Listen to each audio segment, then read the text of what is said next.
live out there in the interwebs.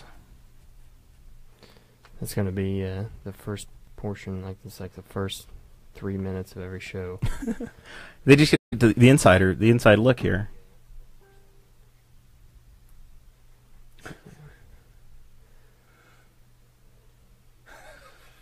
I just saw one kid thought he was a glass of... Yes. Dakota's an exciting person. It's hard to know who's hanging out with down there. Who are we talking about? You and your Halloween. Your Halloween doings. All right, everybody ready? Yeah, I'm ready. All right. I guess. Welcome to the Boss Hog of Liberty podcast on the We Are Libertarians network. I'm your host, Jeremiah Morrell. As always, I'm joined by our co-hosts, Dakota Davis and Clay Morgan. Welcome, everybody. Hello. Hey, hey. Our show is about our lives in rural Indiana. It's a show about folks who are interested in politics. We promise that our episodes are going to be a fun and easy listen. We interview people who are influencers, elected officials, political experts, and folks we just find interesting. So today our guest is Kevin Green, DJ to the stars in Henry County and Rush County, and the political reporter for the Newcastle. Is it the Newcastle or the Henry County Courier-Times? Newcastle Courier. The Newcastle Courier-Times. So welcome. You are a political expert for the area. So we're 27 episodes in. It's about damn time we have you on, right? Well, that might be a stretch, but I do what I can to keep the people informed. That's awesome. And you've been a friend of the Morrell family for a long time. Being in Rush County, my folks live down there in Arlington, and I think you guys caught up about a month or two ago at a big covered bridge dinner and met up down there. And yeah, so after that, we got it worked out. Yeah. Yeah, your dad, in fact, was the MC for the evening, and I don't know if you're familiar with it, but I'll share just a quickie. Sure. Rush County has, I think, 5 remaining covered bridges, all built by the Kennedy brothers. Once a year, as a fundraiser for the Rush County Children's Foundation, I believe, they haul a bunch of tables and chairs. It's a white linen, real silver and china catered dinner. Eat right on the bridge. They right close down bridge. traffic. They shut down the road. They string the bridge with lights. They have an entertainer over playing a little acoustic guitar and have a few craft beers and some wine available in a silent auction. And it's tremendously successful and undescribably cool to be dining out in the middle of one of these old 120-year-old bridges. Yeah, that sounds awesome. It's a fun event. Cool. I didn't make it this year. I think I've made it 2 or 3 years. I made it the first couple. This was my first. Oh, was it really? I was really well, we just miss each other at this thing, you know? Yeah. So it's cool. You got a little park out kind of along the side. They can't, I think the alcohol laws, you can't have the alcohol served on the county road or in the bridge on county property, so they have a little bar set up in the field next to it, and then you can open carry your drink across back onto the bridge, and it's fine there. Yeah, there we go. Yeah, it's God bless Indiana. Absolutely. So, man, I'm excited to have Kevin here. Kevin covered me when I ran for the county council a couple years ago, and showed up at a handful of the park meetings that I was at, and you know we keep running across each other. Well, my beat primarily is city council, county commissioners, board of works, parks board, most of all the city governmental entities, and then Travis White and I split the county government beat somewhat just because there's not enough of me to go around. There's a lot of meetings to get to, right? There's a lot of meetings, and we certainly sat through a lot of hours of meetings. And interesting, you know, that somebody mentioned to me a while back that they were at a meeting I was at, and they agreed that what I reported on was accurate, but that I'd left a lot of stuff out. And I was like, well, it's the 3-hour meeting, and it's a 90-second story. Yeah. You can't keep everything everybody said about every subject in the story, or it's going to be a 3-hour read, and that's a small novel. It's not a newspaper. It's up to them if they want to come and get every nickel of it. They can come out with their recorder too. But for $1 a day, you give them the summary, and we do what we they can ask questions from there, right? Highlights, and we have to kind of make a judgment call. What is the most significant thing that happened? What's going to have the most impact on the citizens of the community? What do people actually want to hear about? Like with the large trash, like that's a big issue. That's a big deal. Here. Yeah, I used to be an editor down in Rushville, and I'd tell my especially new reporters, I don't want a minutes of the meeting approach. If I wanted the minutes of the meeting, I'd call the next day and get the minutes of the meeting. Yeah. I want what's the big deal? What was the big deal that took place? And maybe there's 2 or 3 big deals, and you can write 2 or 3 stories. And you got stories for a week, right? Yeah, but you don't want to, the fact that they voted to spend $49 to repair the photocopier, nobody really cares about that. So you don't need to put that in the story, Clay cares. If they spend $49,000 on a photocopier, that might make the story. The budget guy would probably care. But it doesn't have to come out in the paper. Every nickel counts. So they can That's right. They can catch it on the Boss Hog of Liberty, right? That's right. Yeah. We have a knack for breaking news around here nowadays. Yeah. We've been featured in the paper twice. Kevin, I'm getting criticized already for what I'm wearing. Michael Bell, son of Rex Bell out in California, giving me fashion advice.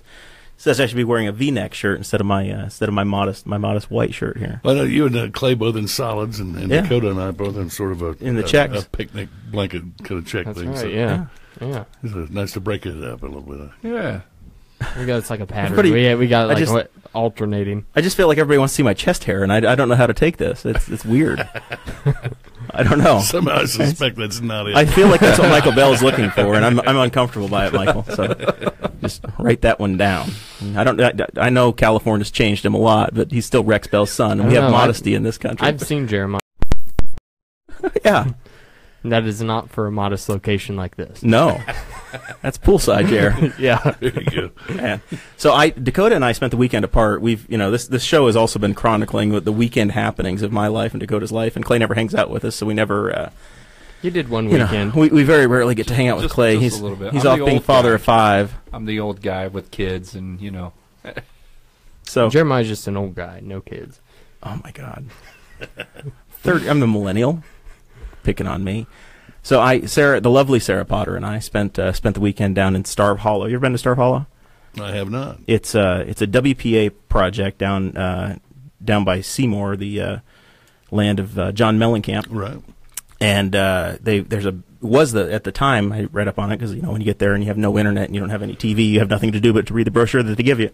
It was the largest man-made lake in the state of Indiana. It was built in the 30s, I think. Oh, wow. And then it was a BPA project, so they've got all these pine trees and stuff. So it was like going out in the Black Hills. You got of South Dakota or Wyoming, where you got pines everywhere, and they're all 70 or 80 years old now. He's messaging us as Audrey and I. Once a day, as I'm able to get a picture or something out on my phone. He's constantly sending pictures, and he's just like, "It's gorgeous out here. It's really nice. Yeah, there's so many pines." He kept saying, "There's pines, all these pines, pines." It was, and I was laughing, but it was like I couldn't think of a response. Like, what do you can't say something funny about somebody talking about pine trees. Like, there's no joke in that. Like, I've got tons of jokes I could make. You just need to try harder. Dad jokes.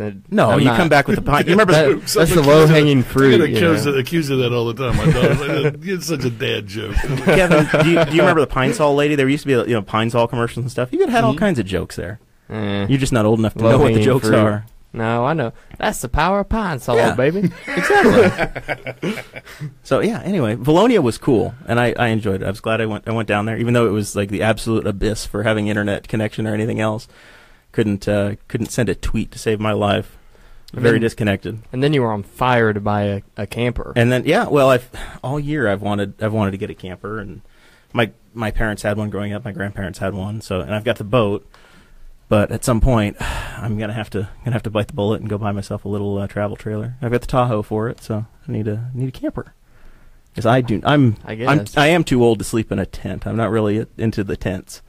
I think you're always too old to sleep in a tent. I don't think that there's an age where you stop. Like, it's just bad. Like, no one actually goes out to sleep in a tent and goes, "Man, I really enjoy sleeping on the ground."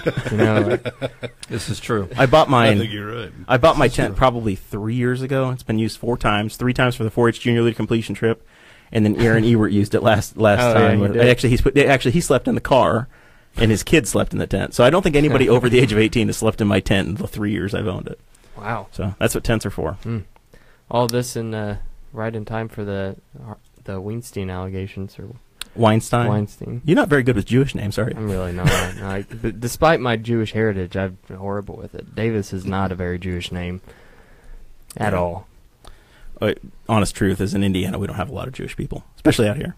Not a lot. No. I think there used to be a Jewish synagogue in Muncie, and they all left, so it's just empty. It's on the There south is side. a building in Dunreath that has a big Star of David on the roof. Yep. I'm not quite sure He's why. he's a really old man. I grew up in Dunreath, Okay. and so he just sits out all day on his porch and he smokes a pipe. That's Used like to sell rocks. sell rock. Is that the same guy? Maybe. That same building that I've been driving through there for 30 years, and it used to be big, different kind of like landscaping rocks that you might use in the garden or what have you. I don't think I remember that, but that's He's not very talking possible. about the slang term rocks. Yeah. Yeah. No, none of them for $10 or anything. Not a Connorsville rock.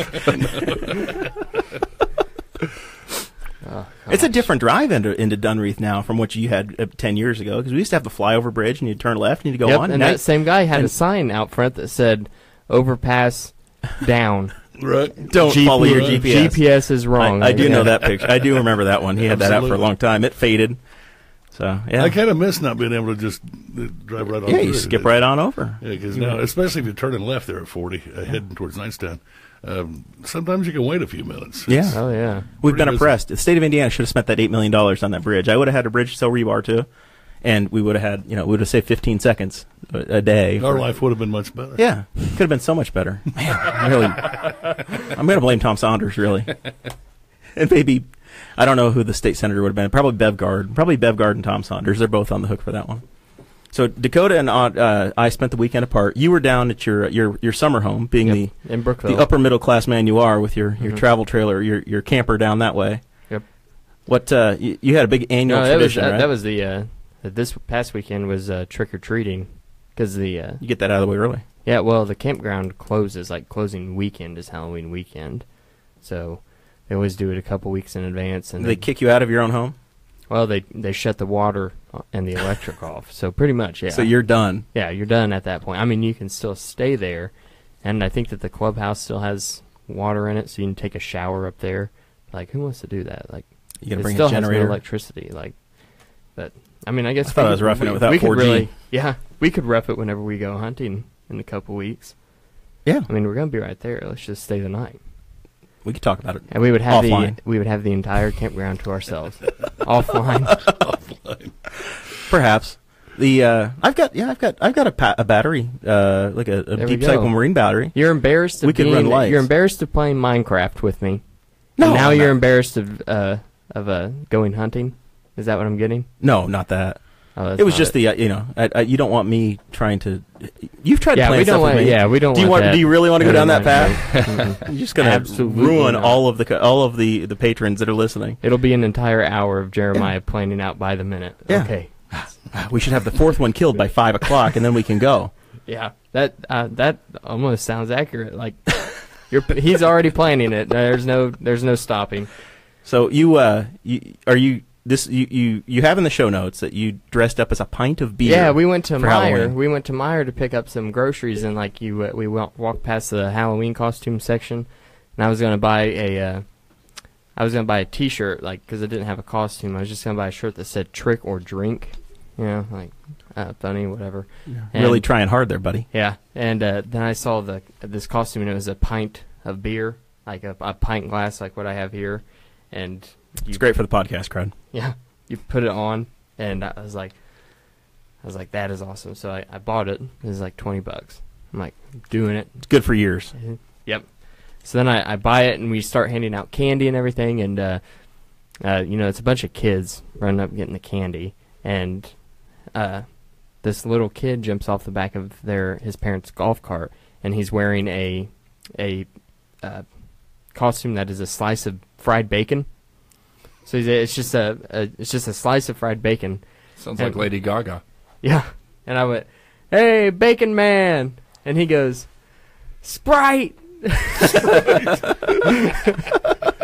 That's exactly what I am, kid.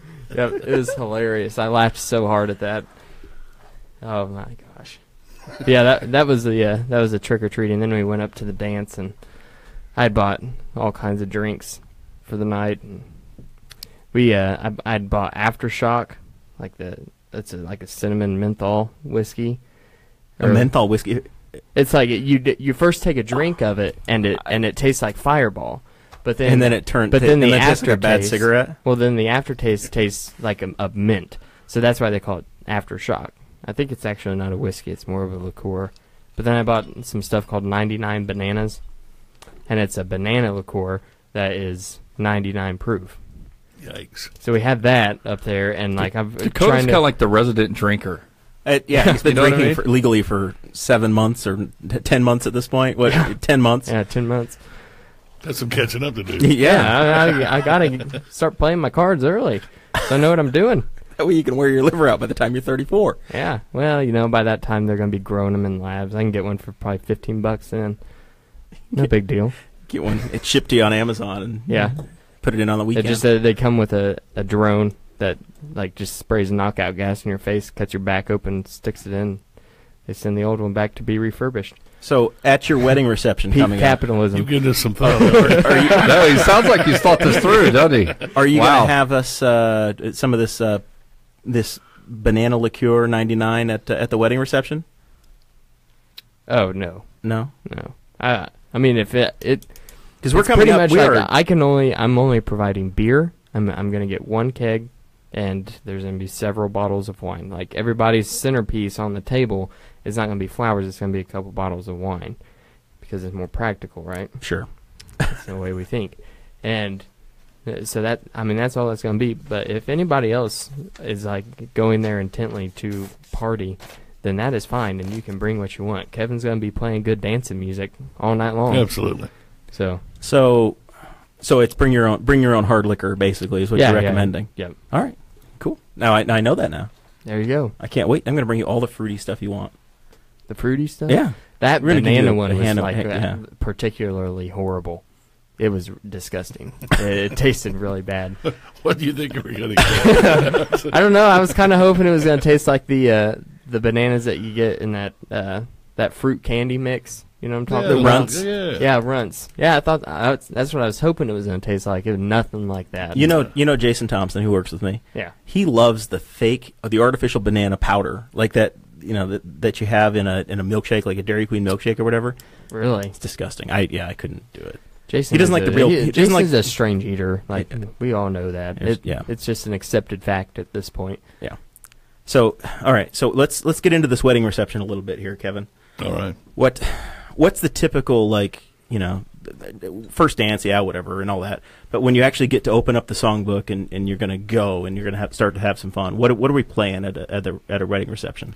Because I have some songs that I thought he would appreciate, but I want to hear what you typically do, and then maybe see if we can get some stuff worked It in. varies a little bit. The first thing I do, particularly during what I call gravy time, which is while everybody's eating and socializing before the dancing begins, even before the little ceremonial aspects like the garter toss and the bouquet toss. I survey the crowd to kind of try to get a feel for how fun they are. Yeah, what I'm up against. If it's an older crowd or a younger crowd, or if dress will give away certain socioeconomic indicators. You get a country crowd, you see a lot of cowboy boots and hats, and you're going to play a little more Luke Bryan and that sort of thing. But after we've got everything out of the way, assuming it's a relatively younger, fun-looking bunch, I frequently kick things off with "Celebrate," the old Kool and the Gang tune, and it pairs very nicely with like "Brick House" or "Play That Funky Music." Yeah. So a lot of the 70s dance music. Well, you still got parents. You still got parents and grandparents there, so you want to play stuff that they can recognize. You want to say the juju on the beat until late. It's just the young guys and girls, and they get a little liquored up, and they're ready to juju on that beat because typically people have just finished eating. They haven't had much to drink yet, and you have to play something that's pretty universally popular and up tempo to get people up. Yeah, the original thought for the DJ was the guy that always DJs. We call him the mayor of our little camping park down in Brookville. Right. And he DJs all the dances down there and all the parties and stuff. So it was like, hey, I bet Billy would come up and do it for like a case of beer or something. And that's all Kevin wanted, right? For the wild turkey. There you go. That's reasonable. So it's all the way to Springport. He ought to get you two of them. That is a pretty good haul. Yeah. I mean, he's coming from Rushville, damn it. Yeah. I asked him, and I asked Billy, and he said no, absolutely not. I was like, really? Why not? He said that one time he had been he was DJing a wedding, and his equipment cut out during the father-daughter dance. Oh man! And he said, I won't ever do another That wedding. is a DJ's worst nightmare. I was like, dude, come on, just do it. And he's like, nope, absolutely not. Well, I've been doing it All like right. 30 years. I've been doing this. And So Jeremiah recommended you, actually. well, I appreciate that. Thank you very much. Your first beer's on me. There we go. But back in my 20s, I didn't give it a second thought. I get to be the rowdiest guy in the room and the guy with the big stereo. And Right. and it didn't even occur to me that if an amplifier goes down or a CD player goes out, that I have just wrecked some little princess's perfect day, and she'll never, ever forgive me. It didn't even occur to me. As I've gotten older and hopefully a little wiser, it did occur to me, and now I bring a backup amp and a backup.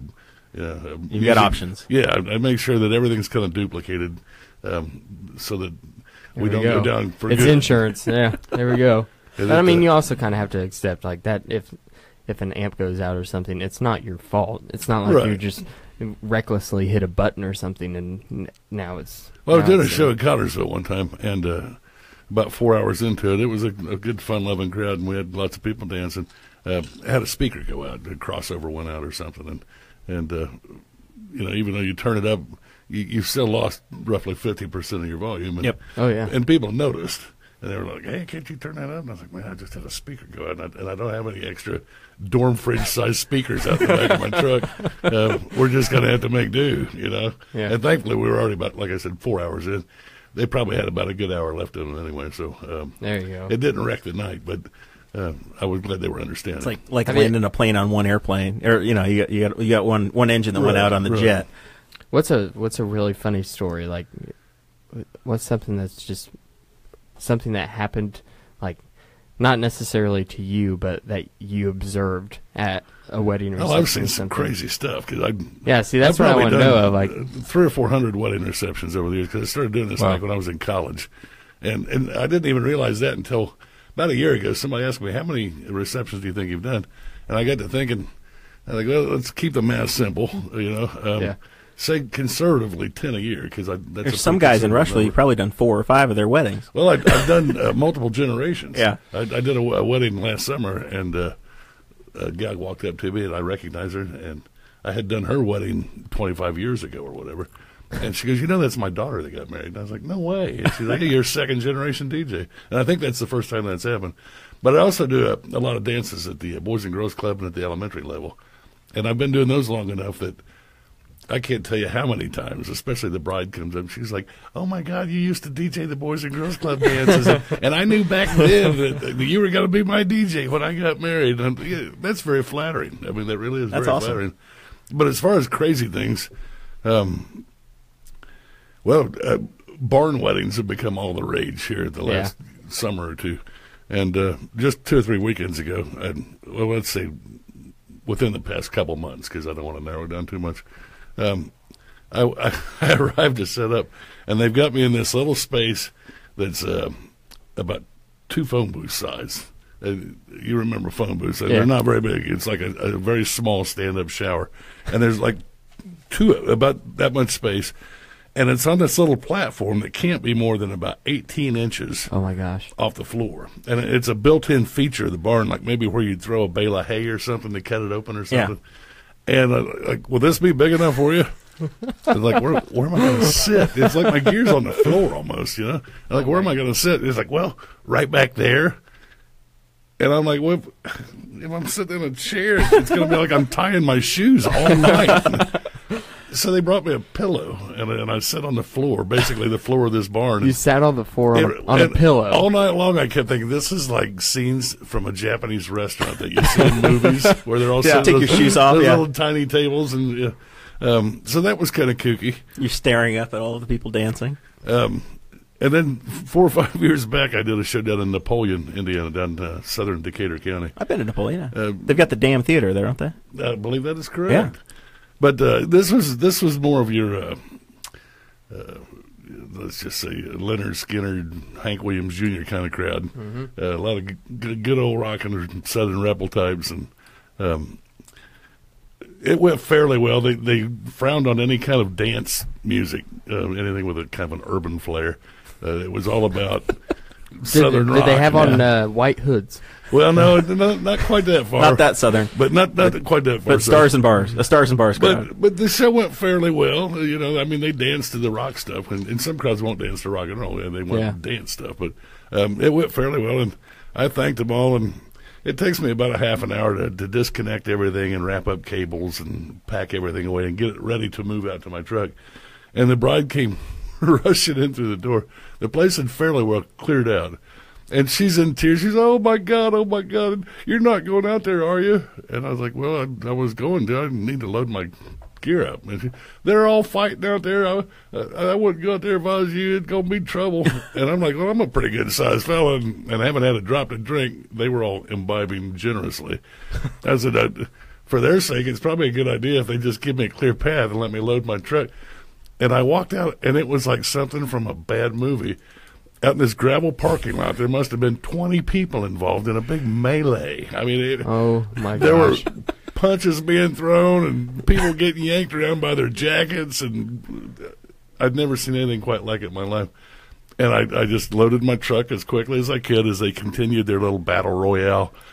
And royale. As I pulled away, I honked the horn a couple times, and thanks a lot. Hope the check clears. What else can you do? Yeah. And thankfully, nobody approached me to try to detain me or anything. Cause I don't. Oh, man. So you not only do the DJ stuff, but you also said that you did some radio at some point as well, right? Actually, my first full-time job out of college, Go Ball State, was sure. I had worked part-time for WRCR radio in Rushville and stringing city council meetings and school board meetings and that sort of thing. Started in high school because I was on the high school Rushlight, the high school newspaper. And they offered me a summer job running the board, primarily Reds games and Pacers games. They covered lots of sports. And I basically sat there all night and listened for somebody to say, we'll be back right after this word from our... Send commercial. And most of the night you're just trying to stay awake. But long story short was after I got out of Ball State, I'm looking for a job. And they offered me a full-time job at WRCR. And... it took about 3 months before they moved me to the news shift because I studied journalism while in school. And I did that for about 10, 11 years. Oh, really? Okay. And actually, the publisher for the Rushville, Greensburg, and Batesville newspapers called me about DJing their Christmas party. And while we were talking about that and finalizing the deal, he said, hey, why don't you come to work for me? And I was like, I don't know, what do you pay? And he shot me a figure, which was about $5,000 more than I was making. I said, well, you've got my interest, but you'd probably have to do a little better than that. He didn't know what I was making. Right. He said, well, let's do lunch Monday. And I talked him up to $8,000 more than I was making. There you go. And then in all fairness, I went into my boss at the radio station. I said, hey, Louie, I got an unsolicited job offer, $8,000 more a year than I'm making now. If you can match that or even show me a little love, I'll stay because I like doing what I was doing. And how many people can say that about their job? He said, boy, I don't see that happening. Things are pretty tight right now.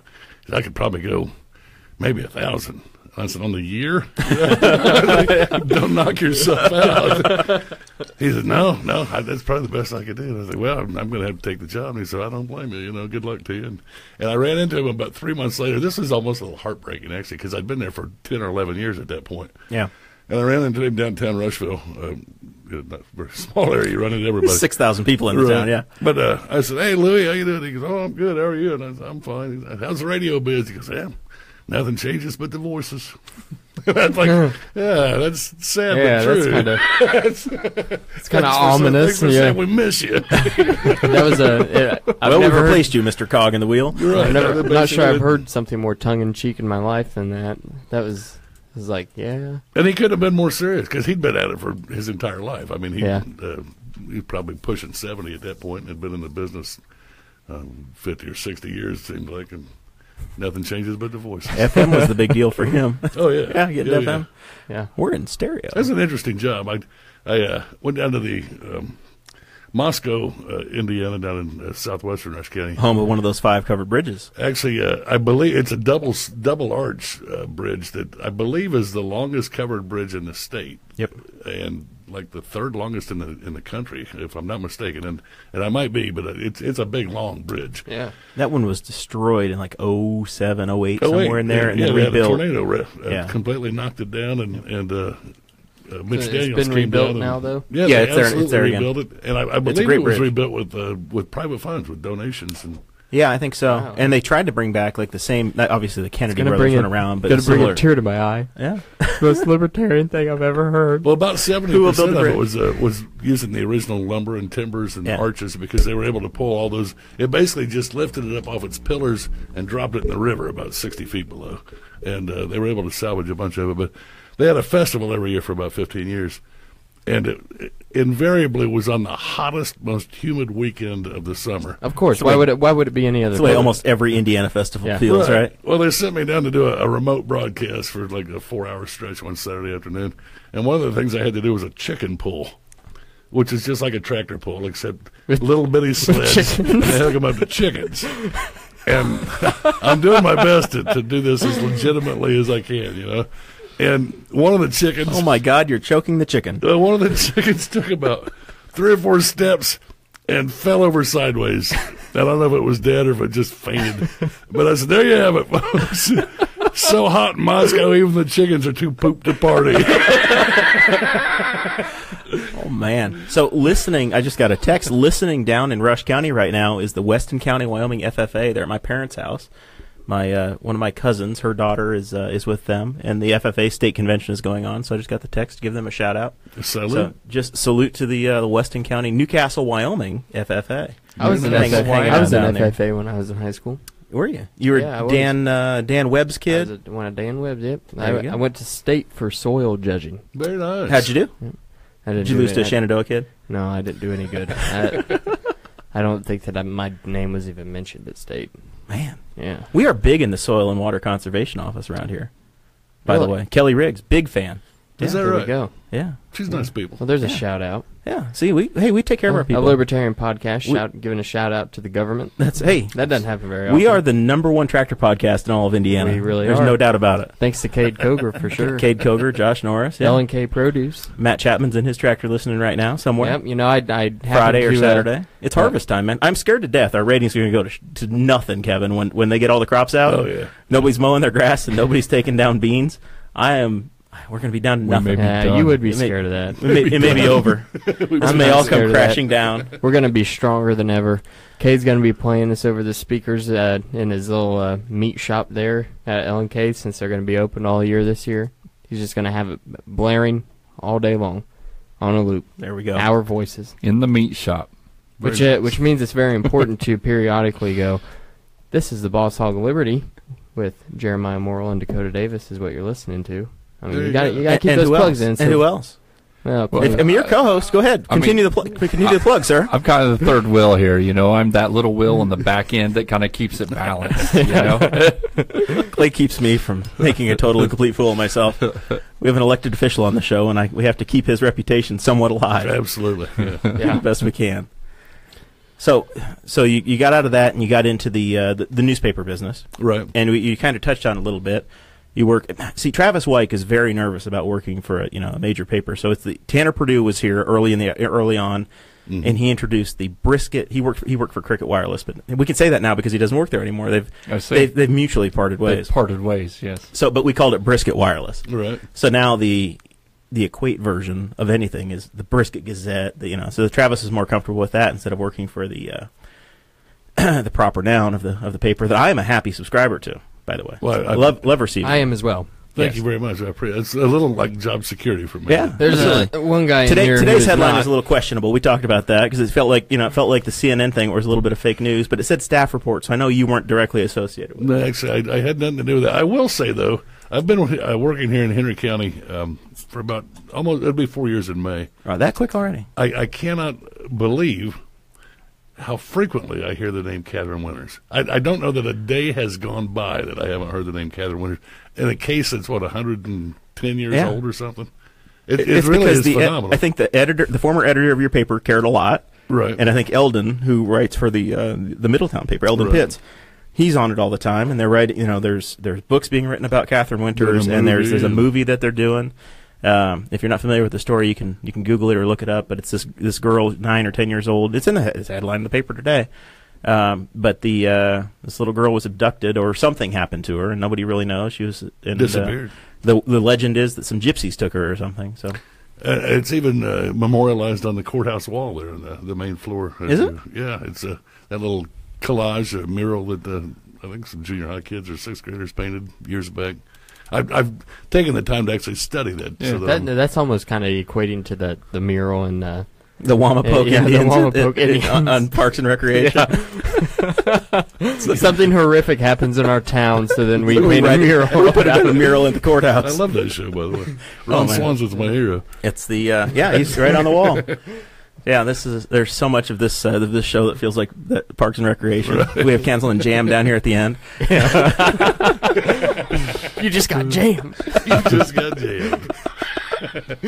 Perd Hadley on my right. It's fantastic. Or maybe I'm the Perd Hadley. I don't know. I used to be the Ron Swanson, then I quit that job, so I don't have I'm just out of work now. Actually, I had never made the. You were basically Ron Swanson. I was. The mustache. Yeah. Yeah. I always said that whenever they hired him, they were expecting a Ron Swanson, but instead what they got was this strange mixture of Ron Swanson and Leslie Knope. And Jerry. Gary, or whatever. Depending upon the season. Yeah. Right. Definitely not a Tom Haverford, though. Although I am wearing my satin shirt today. Yeah, you might be a Tom Haverford. You do have DJ Roomba in your house. I do have the Roomba. Yeah. Very nice. Yeah. That was the first thing I ever said when I walked into Jeremiah's house and the Roomba was going around sweeping. And I said, DJ Roomba in the house. You can get those now that look like Darth Vader. Oh, do you? Can really? Yeah, just if you're a Star Wars fan. I mean, why wouldn't you? Mine's early. I'll have to wait till they come out with a Rick and Morty one, and then I might consider it. A little Pickle Rick running around the stairs are a nightmare, man. Although you would like it, especially if you get one that you have to clean it out every day with the dog running around. You got to clean the dog hair out. But yeah, the hair is a nightmare here, and I had the really horrible decision to make my floors mahogany, very dark red, and then I painted my stairs, like the tops of them, black. Just bad ideas all around. There's so much hair. It's like you can sweep one day, and then the next day it doesn't even matter. Like as you're sweeping, if she's walking around the house while you're sweeping, she's just dropping it. So irritating. In the chat, Michael Bell is still picking on me for having a crew neck shirt, even though Dakota's wearing one too. It's continued to be just aimed at me. Well, that's because I have mine unbuttoned a lot. So I can unbutton mine more. If that's what people want to do. See more cleavage, we can do that. But I was going to say, it's not good for the show. Do we need some music? Kevin, we can give Kevin the aux cord and see what happens. There's already a show like that on the WHOL network. It's called Miranda's World. I don't know. It's yeah. That one cost you $1. Yeah, and you've got to go to the west side. Oh man, only $1?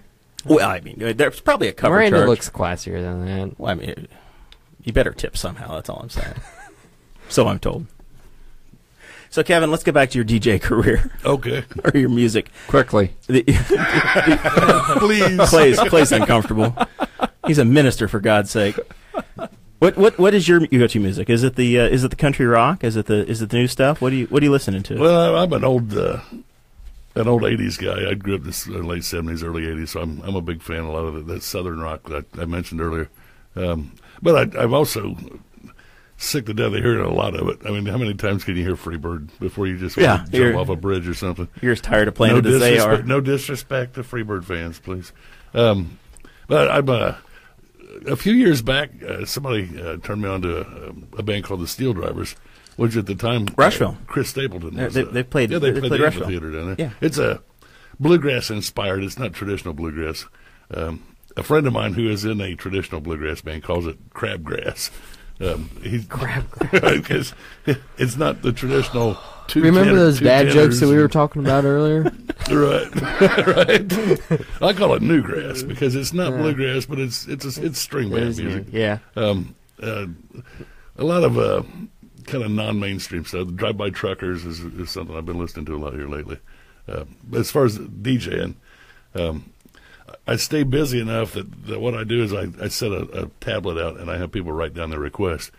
And if it's something I don't have, thanks to modern technology, I can pull it up on my phone. You play it off jack YouTube in and good to go.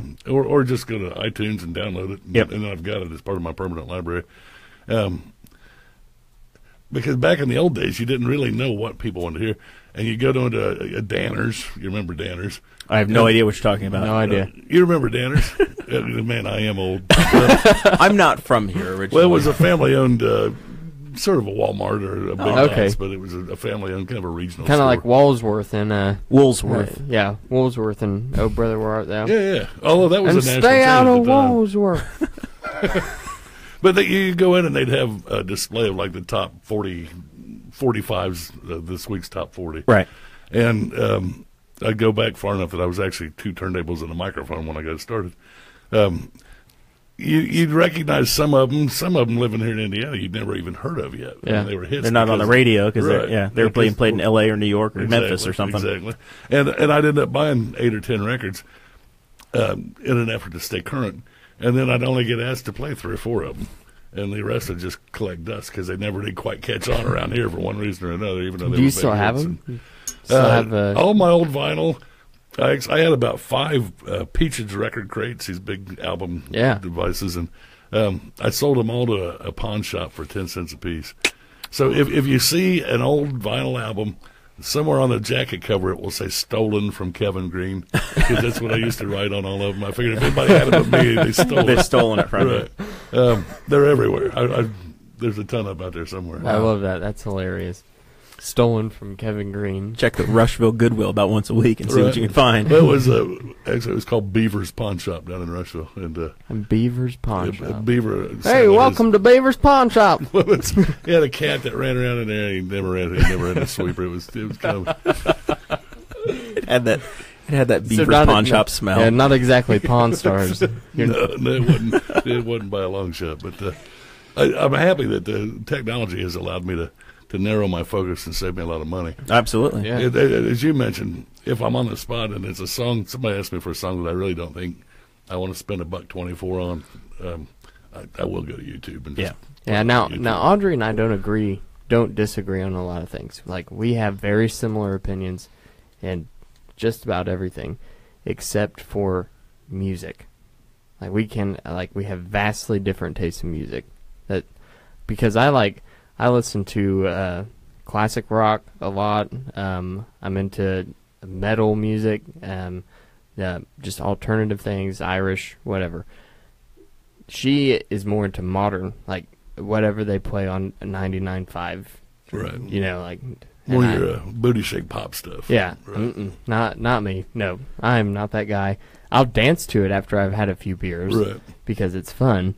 But if I'm like driving or just listening to things and I still buy CDs because I'm that guy, then those are the CDs I buy. And Right. I've only gotten her to give on one song for the wedding, and that's the song that we walk out like off of the stage. That's all you've narrowed down so far? Yep. You Well, know? that's all I've gotten. Like, she has everything else. Okay, I got you. And I got to pick that one. I got you. So what is classic rock to you? Like, are we talking 70s or are we talking like Mr. Big from 1990? What's classic rock? No, it's not 90s music. Like, 90s music is what I considered just regular rock, or that's just regular music. Like, that's what I grew up Or listening to. AC/DC because or- that's what my parents listened to. My parents graduated in 92, so Wow. Yeah. 82. My dad I think that graduated. was old. Yeah, my dad graduated in 77, 79, somewhere in there. Yeah. I had my daughter and two of her 77. teeny bopper friends in the giving them a ride to the movies or something, and Fleetwood Mac Dreams came on, and one of my daughter's friends, Jessica, was singing along, knew every word. And I when the song was over, I was like, "How do you know that song, Jessica?" She goes, "Oh, I love the oldies." That's not the oldies. Elvis is the oldies. That was Fleetwood Mac. That's not the oldies. Well, I was giving Audrey a hard time today with Dakota and Sarah, and said Audrey absolutely forbid me to give a demand. I've been telling her for weeks that you were coming on, and I was going to have a demand list of these are the songs that I need you to play for their wedding. And I said, damn it, he's going to play Wooly Bully for you no matter what. And Dakota's like, what the hell is Wooly Bully? Oh, no, not a clue. I didn't say that. I said, I don't know what that means. Yeah. Not a clue. I've got that song, but that's not a kind of a must play. No, absolutely not. I usually That is do definitely not a must a play. little mini oldies set though that usually includes Jailhouse Rock because it never misses. Yep. I mean, I've never played that it didn't work. Yeah. Run Around Sue from Dion, absolutely, and Shout from Otis Day and the Nights. Yep. Those are all pretty much standard any wedding reception in Indiana kind of must play. I told him Yeah. Elvira too. He needed to play Elvira too. Elvira? Yeah, by the Really? Oak Ridge Boys. Okay, whatever.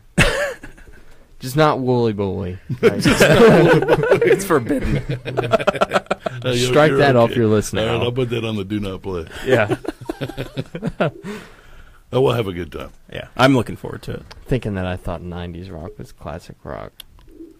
Now, one of the things I have noticed You that guys. represents a bit of a change. People who are getting married now have grown up with iTunes and being able to create playlists. Yep. And where I used to 10 years ago, when I'd say, "Are there any songs that are must plays?" people would give me 2 or 3 or maybe 4. Now you get a dozen that they demand. Well, I did a wedding here a while back, and I They still, had it laid out like they. It was pages. I mean, they were. I still burn things to CD because I like to be hands on. Yeah. I feel like kind of like driving a stick versus an automatic. I feel more engaged when I'm pushing the buttons. It took 5 CDs. Oh my gosh. Full. How long was the wedding reception? I don't even think we got through all the music. Yeah. But essentially what I do is I jack one of those in and use that as the skeleton for the show. Yeah. And then as requests come up, I work those in. But if I'm not getting any requests, I don't have to worry about what to play next you're because the just bride's already rolling. decided. Yeah, you just let it go one to the other so there's no downtime between songs. And, Yep. Really makes my life a lot easier. There you go. So you bring 2 CD players? Basically? Yeah, I run 2, and then I've got a spare in case one goes down. There you go. And a little mixer board so I can go back and forth and Yep. try to keep it as simple and basic as possible. So you'd be far more advanced than I am. I'm still learning how the hell to use our board over here. Nice little board. I'm the producer, and I just try to make us not sound terrible. I think you're doing all right. I've There we go. Parts of a couple podcasts. You're Yeah. doing Well, all we right. appreciate it. We expect most of our guests to lie to us and say that they've listened to the 26 preceding episodes, but Well, I'd like to. there's catch-up time in the winter. I'll keep Yeah, that in mind. you'll have- I you'll have can opportunity. binge listen. That's right. Go back and listen to some of the really early stuff. That's terrible. Oh my gosh. Oh, I'm sure it's fun. And you hear us, and it's like the rest of the audio is horrible. It was so bad. You've got a nice setup here, though. Yeah, this is. I commend you.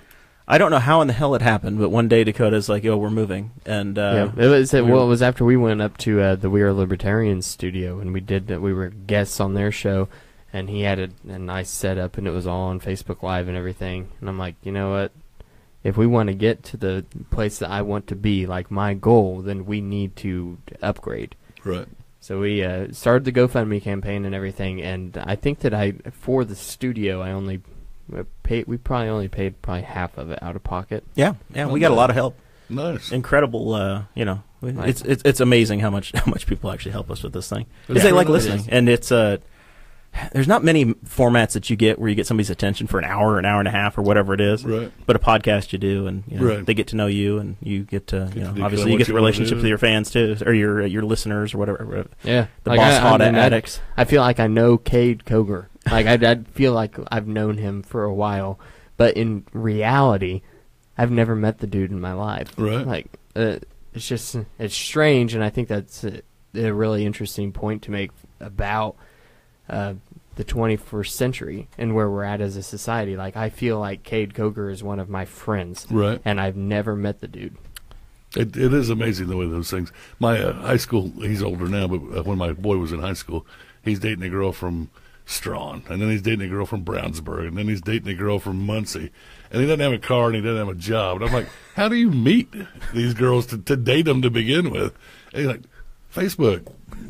Actually, initially it was MySpace, Yeah. and then it became Facebook, and I was like, things are just so varied. He's like, who'd you date when you were in high school? And I said, well, you dated people from Rushville. From your town. They're the only ones you knew. You know? Worked my way through. Come There were cruise 42 Broad girls Street in the and town, and I dated half of Well, them. you cruise Broad Street and hope you got lucky. But, you know, The ones you actually saw face to face, right? right. Yeah, you actually had, it wasn't Facebook, it was FaceTime. It was real FaceTime, not Right. Apple's version. So this fan community has taken off in the last week, and I know we're diverting to Dakota. We'll get right back to That's it. okay. But Tanner Perdew, we so worth it. we suspended him from the show. All right. Okay, he had an incident. He's been suspended for 6 years, and he's protesting. And he said he was going to draw a picture of me every single day until he was reinstated. And he created a Facebook group for it. Right. I don't know this guy named Ross Ticknauer. I'm a big fan of him now. Oh my he's gosh, from Wisconsin. They're so good. Kevin, These pictures. There's about 30 people in this group. It's called Drawing Jeremiah Morrell Every Day. That's pretty good. And they took my profile picture, which is the nice headshot that I had done. Dakota and I had headshots done by another Are Libertarian supporter, Ben DeJong. He came down from Michigan, did headshots for us, and I've got this really nice, well-lit picture. And Ross has taken this thing and has turned it into me as Walter on oh God, Market Zero. Was that Strike Ross? I feel like it was somebody different. No. He drew this one, but it's God. Do you know the movie? It's a famous. It's John Goodman. Oh, you're talking about the Big Lebowski. Yes, it's Big Lebowski. Yes, Walter. Yes, Walter of the Big Lebowski. Yeah, so that's what that John is. Goodman's character. Yeah, and then there's the meme guy or whatever with the glasses. Deal with it. Deal with it. Yeah. Right. There's me with what I assume are pockets, Kevin. I don't know Let's hope those what are what that is. It's a very impressive. There's me playing peekaboo. I mean, the drawings are very good. I'm going to get them framed. They're going to be in the studio, most of them. It reminds me a bit of the old Can You Draw Blanky the Deer or whatever that was on matchbook covers. Yeah. You know, if you can, you might have a career in the Art Institute. And then this is one. This is. See if you can figure out what this is from, Kevin. It's a picture of me with these circular glasses, and it says, I've already got it figured out. "Is you or is you not my constituency?" That's straight from Mo Brother. That's exactly right. Yeah, my favorite movie. Oh, is it really? Absolutely. that's Another Coen Brothers one of movie. my So yeah, favorite movies, too. both of those are Coen, right? Right. Big Lebowski, then Right. and yeah. Man, I'm sorry, I Is struggled you with or that. is you not my constituents? So, A lot Yeah. of great bluegrass and Appalachian style music in that movie. yeah, oh yeah, absolutely. Yeah. Really. There's only one picture Tanner actually drew, and I look like some sort of an ogre. So, if you guys are listening, find that group, and you can draw a picture of me if you want to, or Clay or And Dakota. what's it called? Drawing a picture of Jeremiah Morrell every day.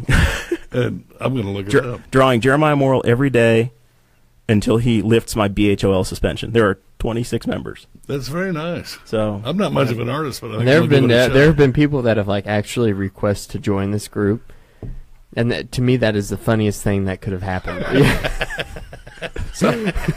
Your claim to fame. every day I look at this thing and just go, I always hope Gary Varvel will draw me someday for something. You know, No, the other day he says it's getting a little carried away. yeah, Now, some of those were really good, though. You have to give him credit. yeah. I'm impressed. Chris Spangle drew one. It was terrible. Yeah, He that gave was me really 5 bad. chins. I don't know why he doesn't like me that much. Yeah, and somebody even pointed that out. They said the extra chin seems kind of mean. Seems a little too mean. Working on that, man. I'm trying to shrink down. I don't know. So, Yeah, all right. My girlfriend's got me eating a lot of rabbit food and stuff that looks like you'd squirt Roundup on it. Yeah. Your food's food. Yeah, growing up in Indiana, salad's basically iceberg lettuce with, Right. with some maybe croutons and cheese or something. And Yeah. none of this stuff looks like iceberg lettuce. It's dark. Are you eating kale and spinach and Yeah, and some of it's kind of purple looking, and I don't know what it is, but it's not It iceberg sounds lettuce. horrible. Yeah. I told him at the office the other day, this healthy eating's going to kill me. Yeah, I haven't had.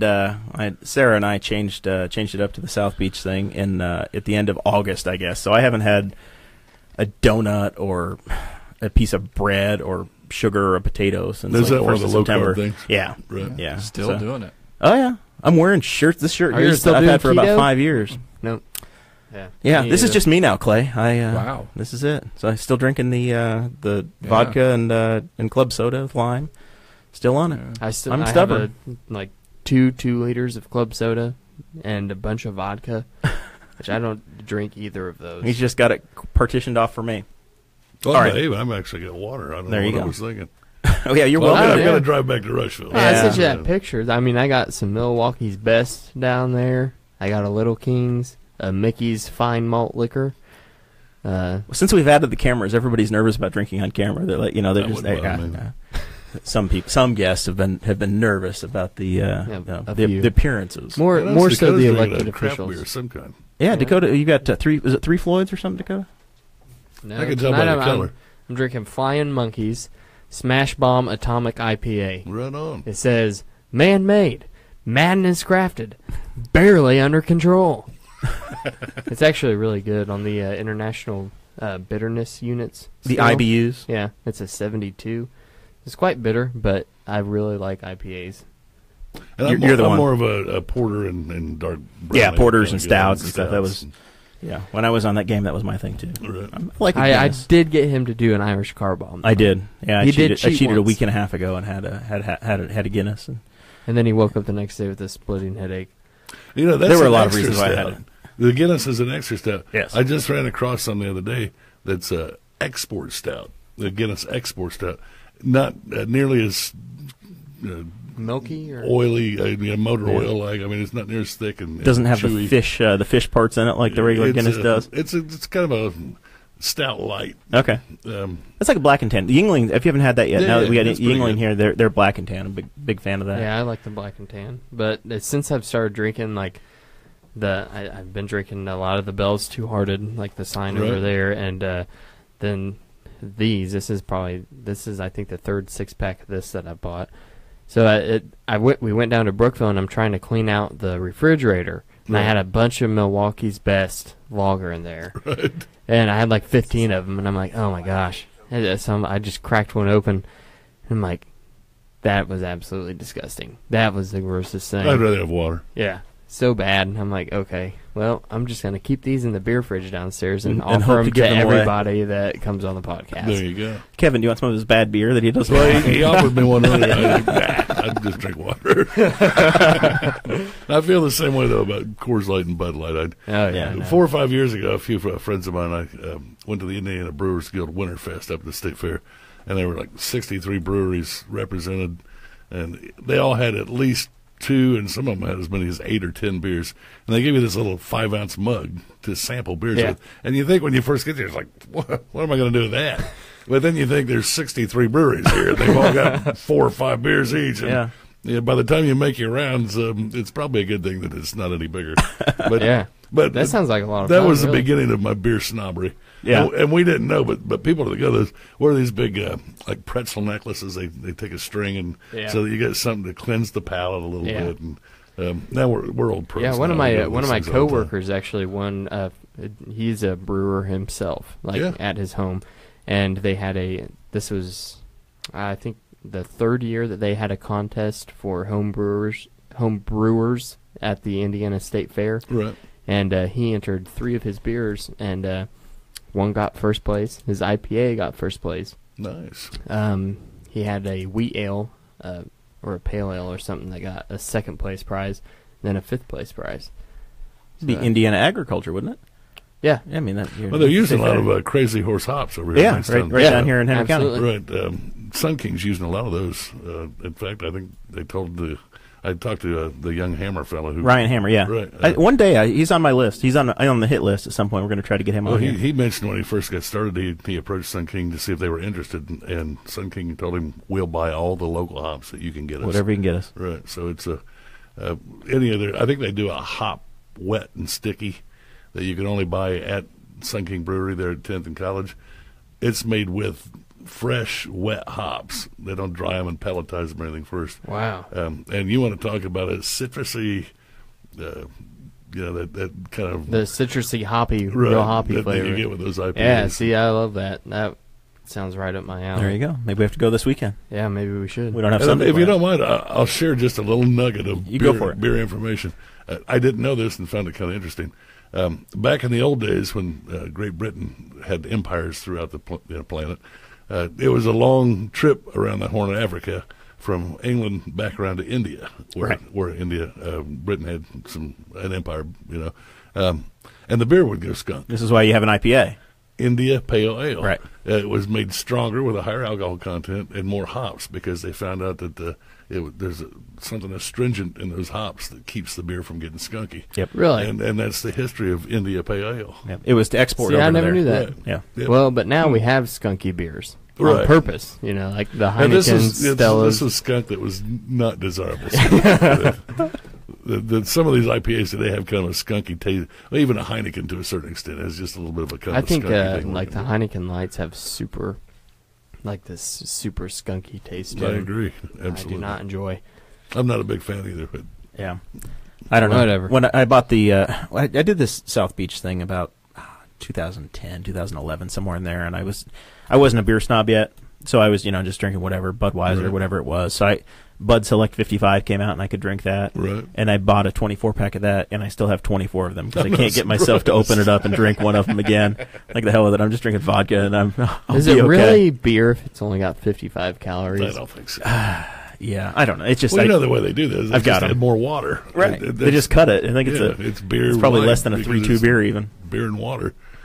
So, anyway, yeah. So we have real news. We had a couple of real news items we wanted to try to cover, and we'll buzz through that, and then we'll get Get back to our beer chat. We'll get back to beer chat. And we'll work it in again some more. So Amazon. This was the one main story that I saw this week, and it was honestly, for God's sake, it's been a slow news week. There's not been a whole lot that's happened. But everybody, about a month and a half ago, Amazon had this pitch where they were going to build a second headquarters. They're based in Seattle, Washington now, and they're going to build like HQ2 is what they're calling it. So they put out a request for proposal to any community that was over 1 million people, and they wanted cultural stuff, and there were all these different keys to it. So they got 238 bids. Right. Yeah, and this is all across North America too. Not just like, it's not like just Toronto or anywhere. Yeah, It doesn't have to be in the USA. yeah. They didn't specifically say like this has to be in the U.S. No, Right. it was anywhere North America was their stipulation for the location, I guess, for like the geographical location. Right. But they said they also wanted a metro area that had to have more than 1 million people. And it needed to be located within 30 miles of like the actual downtown or the densely populated area is where the actual like warehouse and building location would be. And then it had to be within 45 minutes of an international airport. So you start reading through all these things and like you're thinking, oh my God, there's not 238 cities in Sure North not. America. Sure Like not. that have an international airport or have 1 million people, And that's what I was reading. I was reading in the Reason magazine, and they were talking about it in one of their articles. And it was they had like Syracuse, New York, put in for it, and there's like 230,000 people Yeah, probably about that. in that town. Yeah, I think that's what the article said. And like none of these places are obviously. They're probably not going to get it, but they want to No, bid but to go they through want the to process. put in for it, and this is such a big deal for any city that is going to get Amazon to come. It's like this is a huge thing. It's a $5 billion investment, and will end up bringing $50,000 jobs. It's huge. Yeah, I mean that's a big deal, and any government official, any governor or any state senator or state representative knows that 50,000 jobs means 50,000 people that they can get tax revenue from. Sure. Well, and then they're going to spend money, and you're going to have a multiplier. So if you Yeah, got 50, I mean, it's can you imagine, Clay, if you got 50,000 jobs in Henry County, what that actually would turn into as far as huge. jobs? Oh, it'd be yeah. crazy. It would be 300,000 jobs that would churn out of it, or 150,000 or whatever. Well, that was the big thing. Does Indianapolis applied for it? Right. We put in a bid, and a lot of these areas that put in for it have some of them have. I mean, they're throwing money at it. They're creating advertisements for themselves. They're creating YouTube videos, websites, things, and they're sending it to like the Amazon board of directors. So there's these cities and towns are spending thousands and thousands of dollars just to market themselves more proficiently, right? So actually, the mayor of Tucson, Arizona, actually sent the CEO of Amazon a giant cactus Right. as a present. oh look, this is Tucson. We got cactus here, and he's like, okay, like, I mean, none of these things really matter, and that was a point that was made by some of the people in the Economic Development Commission or something up in Indy. They were talking about was, do we want to do anything like that, or is that showing off? Like, is that too showy? So what their strategy was, where you're going to apply for it, we're going to apply for it, and we are going to leave it at that. So Indianapolis applied for it. They said, we meet all of your qualifications. We have the people who need the jobs here, and we are we're basically really want this, but we're not going to do anything. Like, stand on our head or anything, right? Yeah, you either want us or you don't. The and part we don't of care. That's the biggest thing. Like, if you watch TED Talks, or like even How I Met Your Mother and stuff like that, like, you always see and you always hear like dating advice. Like, what's the biggest thing about dating advice? You don't tell the girl that you're expressly interested, right? Like, that is like you want to play hard one. to get in your your solicitation. That's the way Clay got Boar's Head. He played hard to get until they came in. Exactly. Yeah. We played hardball. So I mean, and that's what they're doing. And like Austin, Texas never even applied for a bid. San Antonio. San Antonio, yeah. Okay. They passed. And that's the part that, if there's 230 cities that are doing it, I know Wisconsin, there was a massive thing that Wisconsin got earlier this year, probably 10,000 jobs, and they gave away just an unbelievable amount in tax incentives. This thing, the price tag that government's going to have to pay, I've got the sneaking suspicion that some of the deals that these guys are offering up to Amazon is going to be well beyond what I would be comfortable doing. So it'd be great for you, but at the same time, God only knows what in the world, what would you have to sell, or what you have to do, or what you have to give away. Whether it's land or tax abatements, or truly cash payments, or what's going to happen. There's a good chance of that. But what you're going to see as the actual final transaction, it'll be an interesting case study. So you see what it is. I'd love for it to be in Indianapolis or anywhere in the Midwest would be helpful. Absolutely, sure. If it was Chicago or Detroit or Cincinnati or Cleveland or Columbus or any St. Louis, Louisville, any of those communities would be. I think we would still see a benefit for the Midwest. And Jeremiah's going off like Bubba Gump over here. Yeah, welcome Chicago, Indianapolis. Welcome to a guy that Minneapolis, travels the Midwest St. for Louis. sales. I'll be happy if it's in Dayton, for God's sake. I don't care.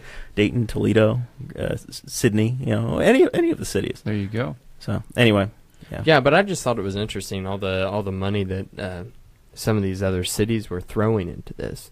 Like, because to me, it never would have crossed my mind to make a website for the city. Right.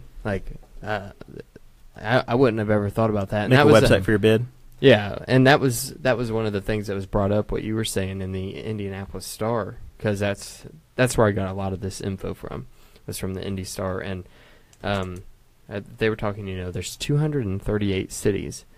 If your plan really is to sit back and do nothing, then are you just going to get lost in the paperwork shuffle? There's that possibility. Yeah, absolutely. But I mean, I think that we don't have to necessarily throw ourselves to the wind yet, because I think Indianapolis speaks very well for itself, though. I mean, I think the FFA, the FFA people are here now. Shout out to Weston County and Newcastle, Wyoming, and their FFA watching from Rush County today, and others. But the FFA's here. They hosted a Super Bowl. They do the NCAA Final Four. You get the Indy 500. Indianapolis is known is kind of a known commodity, and a lot of folks come through here, and centrally located. And it's centrally located. Yeah, right. They've got Salesforce, and they've got a pretty strong tech community as well. Obviously, nobody's going to have 50,000 trained workers to start immediately, or whatever that's going to be. And we've got the international airport that has a flight a day to Toronto, and now they're going to have one to Paris or London or somewhere in Europe. So I guess it ticks that box too. So I guess we'll watch from a distance. And the donut counties around Marion County, I think the population density is such that they could come up with 50,000 workers if certainly if the pay was right, the benefits were right. Absolutely. And my guess is Amazon takes pretty good care of their people. Yeah, I would think you're going to do all right. Right. And of course, Amazon probably has a presence darn near everywhere now, but they've got a strong warehouse presence here. So then, with that, we're talking about government subsidies at old Kid Rock. We mentioned him on the last pod. We did talk about it. It's kind of a story we've been following. Yeah, he dropped out of the Senate race, and I had just said in our We're Libertarians chat this week that my personal the most hated libertarian in the country for me is a guy named James Weeks. He's the guy that went up, who's running for national chairman at the Libertarian Party in Orlando. He ran against Nick Sarwark, our chair, and he went up to the podium. We're live on C-SPAN, being Memorial Day weekend last year, being broadcast to the world. And the guy starts dancing to music he starts playing, and he strips into his underwear on national TV. Oh my gosh! Not just his underwear. He strips into a banana hammock. Oh, it's bad. God. It was horrible. So this guy is dead to me, and he's the guy that the Michigan Libertarian Party apparently is running for the Senate seat. So it was going to be James Weeks versus Kid Rock versus the incumbent Democrat senator. Yeah, and it was I don't be just have a clown any of show you guys. I know I mentioned it on one of the last podcasts. Have any of you guys mentioned or watched one of Kid Rock's speeches? Because he'd been traveling around and playing shows. I think it's just up in Michigan. It was just all local band shows because he wasn't touring or anything. But he was giving speeches. Like they would bring out a podium onto the stage and he would give a speech, and it wasn't like it all rhymed, like he'd pre-written it. Right. So he would go along with this rhyme scheme, like, he was a rapper. Yeah. And he'd be like, American people are now in the know, so that means that corrupt politicians have got to go.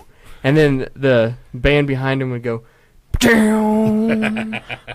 And he'd give like a 6-minute speech like that, and then he would lead into a song. Right. And it was, for me, it was like the most ridiculous thing I'd ever seen in my life. But all these people that are in the crowds are like absolutely loving it. Like they're like, if you're a Kid Rock fan, you're gonna love it. Yeah. And it was. Yeah.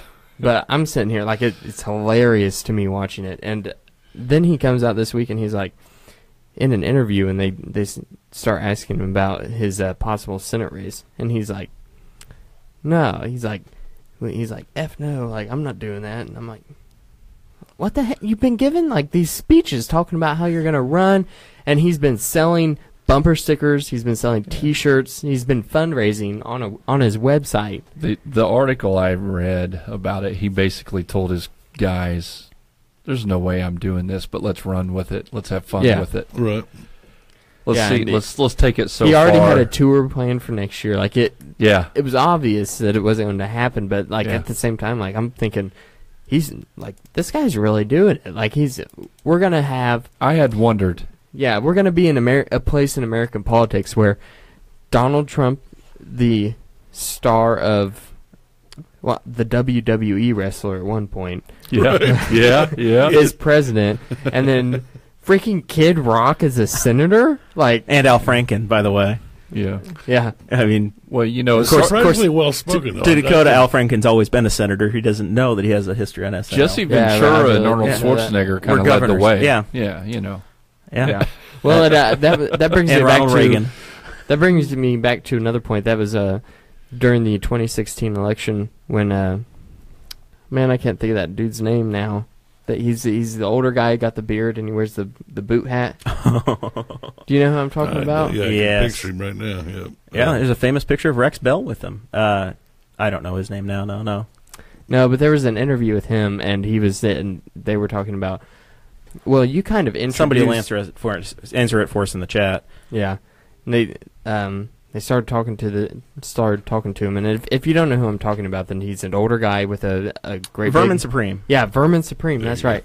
He's got the great big gray beard, and he wears a rain boot on top of his head as a hat, and he runs for the presidency every 4 years. Runs for That's about as often as you can do it, I think. Yeah. Every 4 years, he runs for presidential election as an independent, and he promises free ponies, and Free Ponies and I think he was going to something fight else. some sort of a fictional character. Yeah, too. and he's just ridiculous. Like, that's his whole point. And that kind of is how it began. Like, I'm going to prove to people how ridiculous politics is. Like, Right. And somebody interviewed him, and they were talking to him like, "Do you think that you've introduced ridiculousness in politics?" And he said, "Yeah, I really think that because of me, I really paved the way for somebody like Donald Trump to become president. Because I introduced this ridiculousness into American politics, and now he is just following in my steps. But somehow he's gotten a lot farther than I have." It's hilarious. Deeper pockets. Yeah. I'm sure that's what it is. Vermin to just do lacked with the funding. Right. That and Mike Pence chose to run as his running mate instead of Vermin, so it was, That that probably put him tipped over the scale. top. That Yeah. probably did tip the scale. Well, I'm So sure did you that work totally off track? Did you work with the vice president at the Rushville radio station at the time? It's funny you should ask.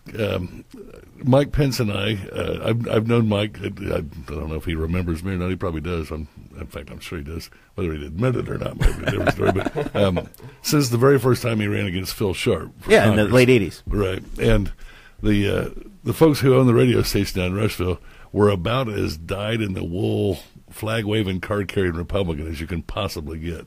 And they embraced Mike's candidacy and brought him in. And prior to his Network Indiana Mike Pence show, he did a weekly show on WRCR radio out of Rushville called This Week in Washington or Washington This Week, something to that effect.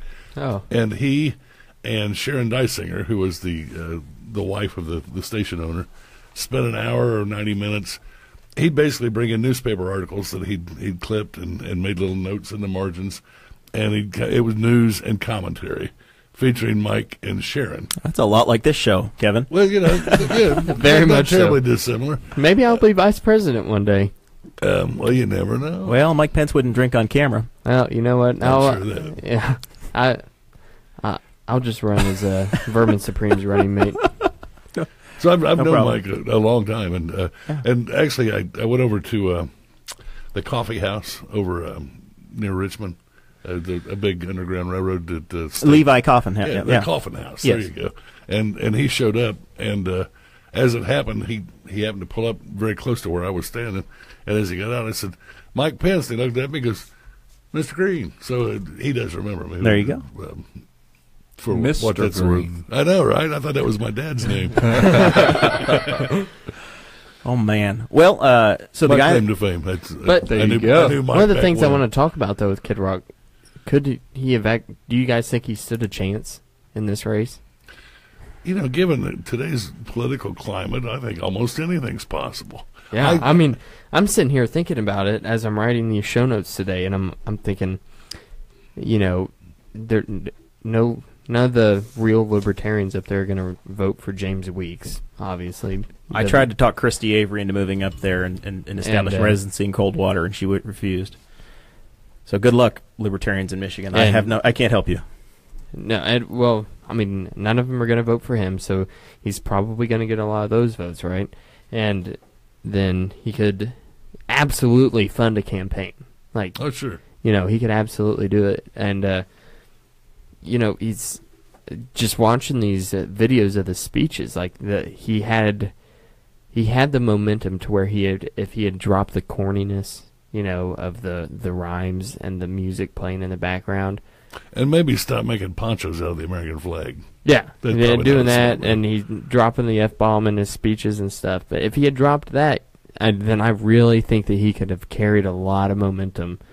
It could have been And very Trump carried possible. Michigan as a Yeah. Republican. I was going to say, I don't know exactly what the political climate in Michigan is, but when you look at how many people in Indiana, regardless of who's on the ballot, vote straight ticket, Yeah. especially on the Republican side. Yep. Oh, yeah. Almost anything's possible.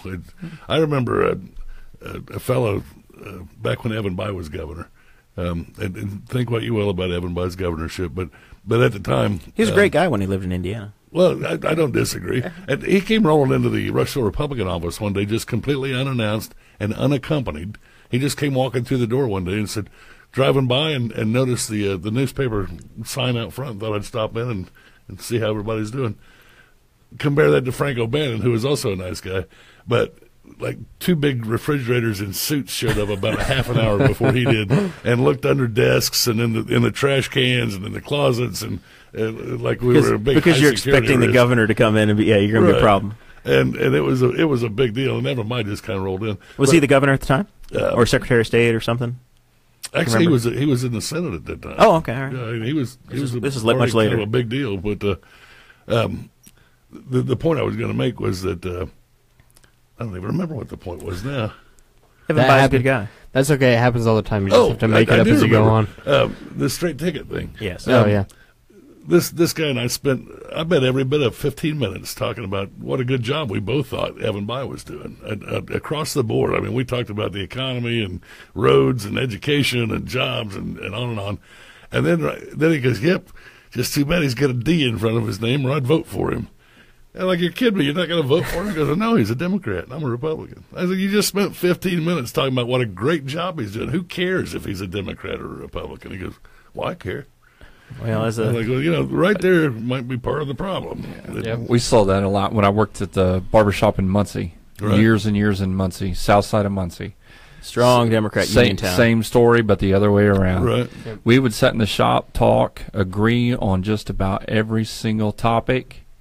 They would complain till they turned blue in the face about their situation. But every election cycle, vote for the exact same way. Right. Exact same people. All because of what you just said. They matched the party. Right. And that one of the reasons I believe that we keep sending the same people back to Congress. Congress's approval rating is something like 23% or something. And yet everybody says, well, they all suck except my congressman. Exactly. He's doing Everybody a good job. wants everybody else's idiot out of Congress. Right. Except their own. That's exactly And right. He's Exactly. doing a great job. You know. Exactly. I hope he spends 100 years there. Yeah, you hear all the time. You're like, Clay, do you want to speak on our current congressman? Hey, I like our Yeah, current see, congressman. that's the answer we always get. I love our guy. I like our guy. like. I like Luke. He wants Luke to have a promotion. You know. And well, he's one guy that I've got to know personally. So. I want Luke to come on the show. I really like but, him. Clay hasn't delivered on that yet. Yeah. Not yet. We'll see. Can you imagine the inspection that you'll have a member of Congress come through your home? It's fine. I got nothing to hide. Drug sniffing dogs coming through and Bring it checking on, even boys. though- turning over tables. I'll just Looking show him in trash Daisy. I'll say, cans. look, I got my own drug They actually, sniffing when dog. O'Bannon was coming, they actually looked in trash cans. I was like, what do you think you're going to find? Well, it might be a bomb or something. I was like, well, for God's sakes, let me know if you find one. I I don't want to be here. I don't care if the governor's coming or not. I'm out of here. Exactly. Oh man! All right. Well, the last little thing we had on the list here, interesting little thing happened this week. Our Mike Pence's replacement, Governor Holcomb, was in a political ad in Illinois. So I didn't know that. Yeah, he Scott Walker of Wisconsin, the Republican governor, and a guy named Eric Greitens, who's the Republican governor of Missouri, all had it's on YouTube. We'll link it. It's Greitens. I Eric- thought it was Greetens. It could be either or. Okay. Yeah, Greiten. He's the governor of Missouri, and it's an ad for Bruce Rauner, who's the incumbent governor of Illinois, Right. thanking the Speaker of the House, Mike Madigan, for creating such a hostile environment for Illinois workers that all the governors are here saying thanks for all the jobs. We got you make us look good. It was hilarious. Like So I loved it. We'll cue it up here. So funny. Oh wow. We'll Yeah, cue it up. you have to and play get it you on the our- audio. Play it over our little audio maker here, but it's like But it's Eric Holcomb is standing there. He goes, thanks, Mike, for bringing jobs to Indiana. Then we're growing union jobs faster than Illinois is. Here we Thanks, go. Mike. This is the first time. This is the This is the first time this has ever happened. very big deal here. I'll at have to Boss see if Hog anybody Studios. can even hear it. Yeah, this may blow everybody's ears. There's no Yeah, telling. that's This is what I'm worried about. We are playing with live ammo, Yeah, ladies we're and gonna gentlemen. hear it. All right, so this is thanks, Mike Bruce Rauner of Illinois. Say thank you Thanks, Mike Madigan, Thank you for raising Illinois taxes for blocking Rauner's reforms and helping create new jobs in Indiana. in That was Eric Wisconsin. Holcomb. in Missouri. Our economy's on fire. We're growing good jobs. And we're growing union jobs faster than Illinois. So we owe you. Huge. Hoosiers love you, Mike Madigan. Cheeseheads love you, Madigan. Big fans here in Missouri. Big time. Thank you, Mike. Thanks, Mike. There you go. Thanks, Mike. Thanks, Mike. We appreciate it. Wow. That was whoever the marketing or campaign marketing person that came up with that. You never even is said the just name of your pure own genius. candidate. You just pick, it got our attention. Well, We're in Indiana, right? that's what was so good about it. Like, it wasn't so strictly political, like, well, Mike Madigan, he did this. That's taking a But- political ad at a different angle, isn't Yeah. it? I like You that. have like the black and white pictures going across of sad puppies, and it's like, Mike Madigan doesn't like to volunteer at the animal shelters on the weekends. Clay Morgan But defunded the police. Bruce What? Banner. Yeah. It's the ad. I didn't say it. I mean, that's what we saw in the Brisket Gazette. Yeah. Right, yeah. You wouldn't Don't know tell since me. you don't get the paper. Oh, no. Oh. No, the guys around here know where I stand. You're not shy. I'll give you credit. Yes, I try Not to. afraid to speak out. Yeah. Yeah, I try to fight for them. He's not afraid to be 6-1, right? Yeah, right. I've been there. Yeah. I know how it goes. I've been there. I was the one on the park board for a number of votes as well. That's the way it goes. You just got to shake it up. You know, the coach needs a tech every once in a while. You know, That's right. Just brings attention to the game. Sure. Well, I'd like to see you get a technical foul there, Mr. Councilman. Yeah. Dropping Back to F-bomb. what Dakota mentioned about the negative mudslinging, often inaccurate and erroneous political ads that run.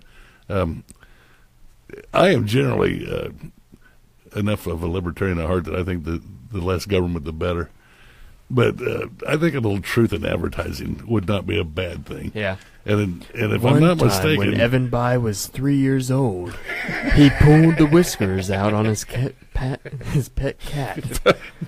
This cat Pat. I wouldn't be opposed to making them at least be truthful. I mean, that doesn't seem like a bad thing.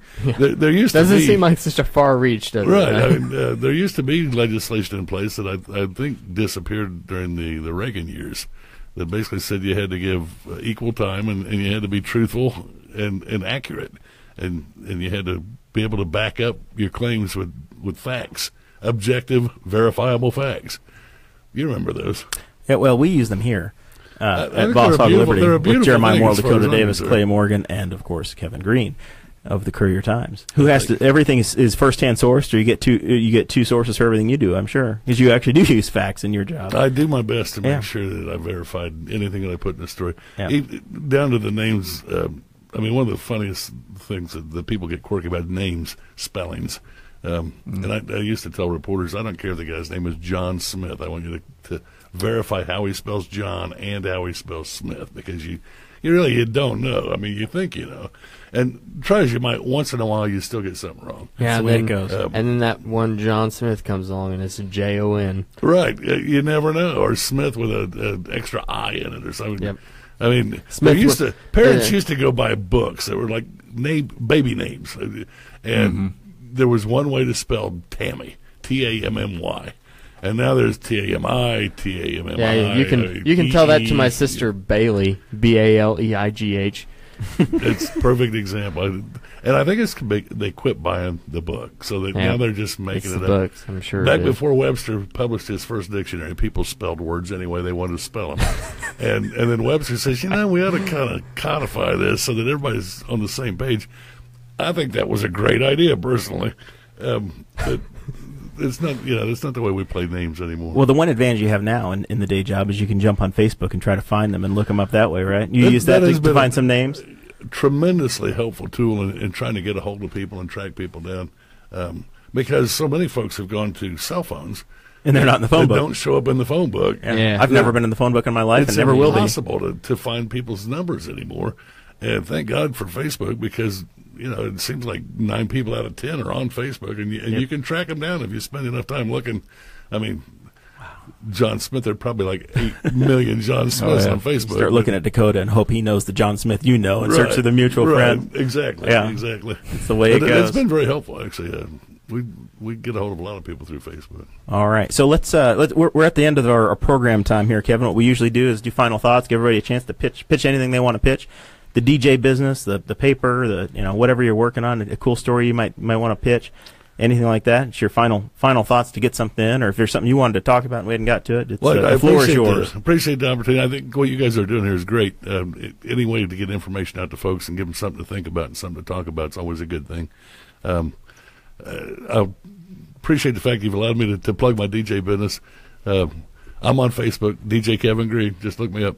You also have business cards hanging up at the Early Bird Diner. I try to stick one up wherever I go. I frequent that place. So I love the Early Bird. Cecil is a short geez. order genius. I mean, he's a work of art. Good. I've never seen anybody cook like that guy. But yeah, you're like, I'd like 2 eggs and some wheat toast and some bacon.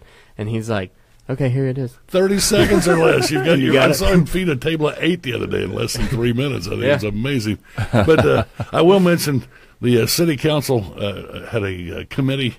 This trash issue, large trash, and curbside collection has been a topic of discussion for the last 2 years. And a committee, Jerry Walton and Jeff Hancock and Lynn Perdew, were joined by Kimball Baker, the street commissioner, and Brandy York, who's the guy who answers the phones at the street department.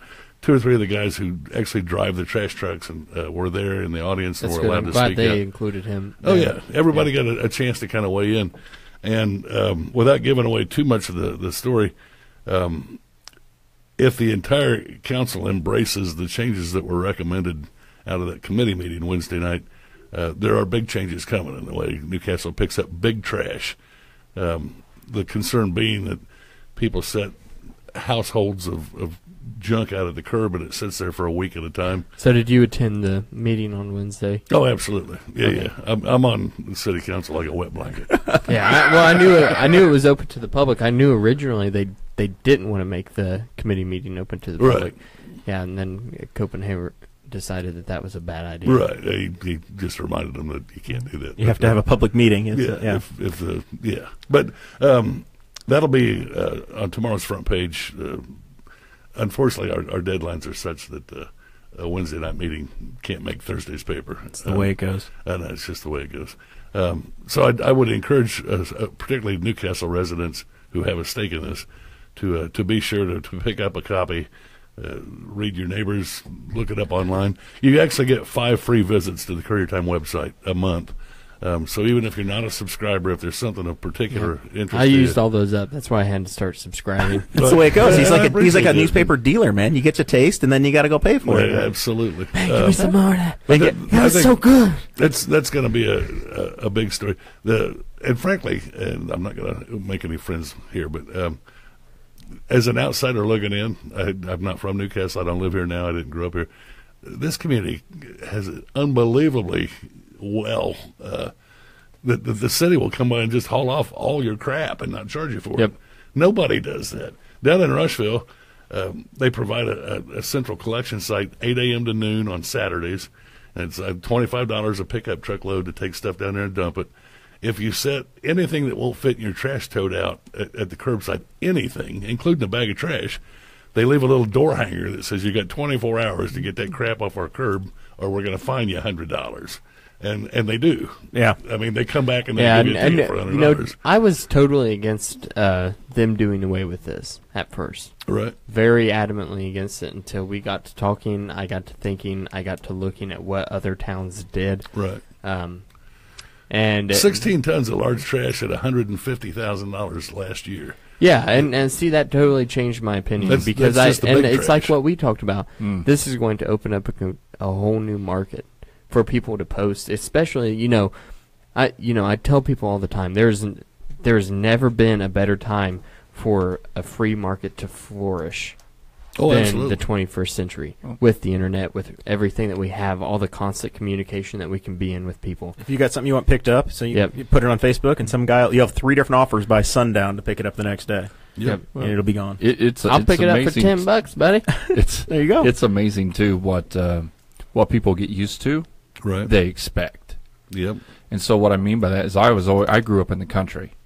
We didn't have trash service like that. Right.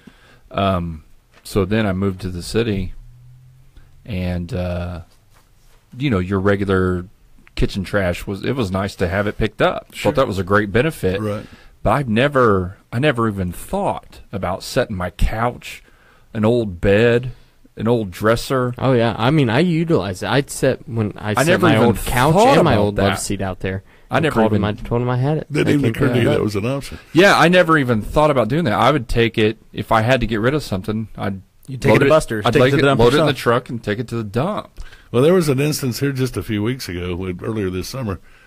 Someone here in Newcastle had pulled all the shrubs from around their house, and there were a bunch of them, including the big root balls and the dirt and everything else, and made a mini mountain pile out by the curb. Yeah, see, I've never and done. expected the yeah. city to pick that up, and I was like, why would that's not the Yeah. city's responsibility? That's you as a homeowner, a property owner, to take care of your own Get trash. somebody to haul it off for you. Yeah. Right. I mean, I don't think that's Yeah, asking too much. the big thing for me was my first job was on a local farm. I started working there when I was 14 until I was 16. Right. And then, not to incriminate myself in any way, but I would part of my job was driving the dump truck to where people had illegally dumped in the cornfields. Right. That happened all the time, and my biggest fear was, well, that's going to start happening more, except now it's going to be in town. People are just going to drive up to abandoned houses and dump their their truckload of crap off. Well, I think on the you'll front get some porch, of that, but and I'm going to tease this story just a little bit to give some of it away. What they're considering includes a centralized site where folks can take their large trash and dump it free. Not even like rush hour. I mentioned $25 a truckload.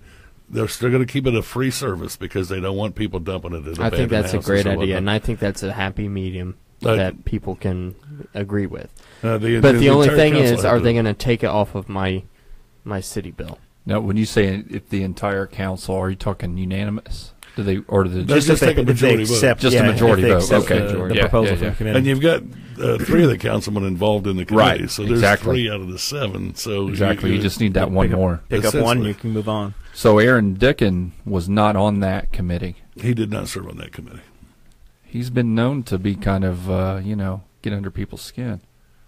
Aaron? Look at, I can't imagine. I'm just throwing it out hey, there. Mark 'cause Mark he may Koger was be watching listening. this whenever we started. Mark Koger was. I don't know if he's still hanging on. I doubt it. I at talked to this Mark point. at the pharmacy.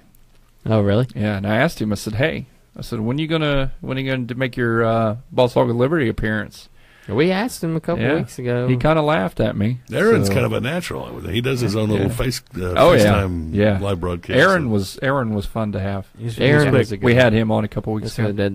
the sign up there. Oh, If you're a Politico and you've run for office, bring your sign up and we'll put it up in the studio. Yep. Well, Aaron Kevin- Dickin didn't bring his, or not Aaron did, but We don't have we don't Darren have, Jacobs. We don't have one of Darren's yet. We'll get it. We'll get it up here at some point. So, well, thank you very much, Kevin. We look forward to reading that in the papers Friday. What a blast. And, I appreciate it. Yeah, this has been fun. Clay, quickly for Yes. you. I know you voted yes for the budget. We haven't read that in the paper yet either, but we'll Yes. tease that. We look forward to hearing about that Yes. in the Courier. It was And nice, the Middletown nice, paper. nice and easy, nice and simple. So yeah. So, anything else to pitch? One thing, if you guys would allow me, Victory Lane Camp. We have an active fall, so you guys were the judges at the They're at they the have chili a dinner. sign hanging up on our wall in the Hey, studio. all right. But at Saturday, November 4th, from 7 o'clock to 8:30 p.m. at First Baptist Family Life Center here in Newcastle. Remember the 4th of November. There is a fundraising benefit. It's kind of a talent show, they're going to do. But you can look at victorylanecamp.org/stars, STARS.php, or just go to victorylanecamp.org and you can see the information there. Very I might cool. mention real quickly, there'll be a story in the Courier about that either tomorrow or Sunday. Oh, okay. It's scheduled for tomorrow, but if there wasn't enough room, it'd be Sunday. But very, very worthwhile organization. go. At Victory Lane Camp. So. You can also see it at the local newspaper. Another shameless plug. So. There we go. We have become shameless promoters around here, so it's self-promoters or promoters of others. So it's welcome to the club. Thank you. Yeah. Dakota, what you got? Oh, I don't have much this week. Just about like every week. I've been growing. He already I've gave been all growing- his commentary on beer, like the first hour. That was the big thing.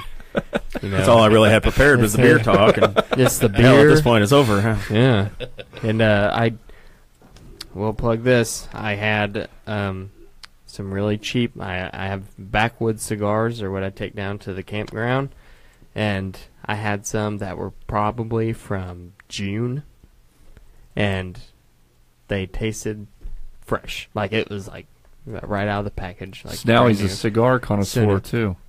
Oh, I've always been a big cigar guy. got the little humidor down there. Really? Yeah, you haven't seen my humidor on top of the refrigerator? No. Yeah, I got one down there. To check out the man cave while he's still allowed to have it. It's called the dining room, actually. Some borrowed time.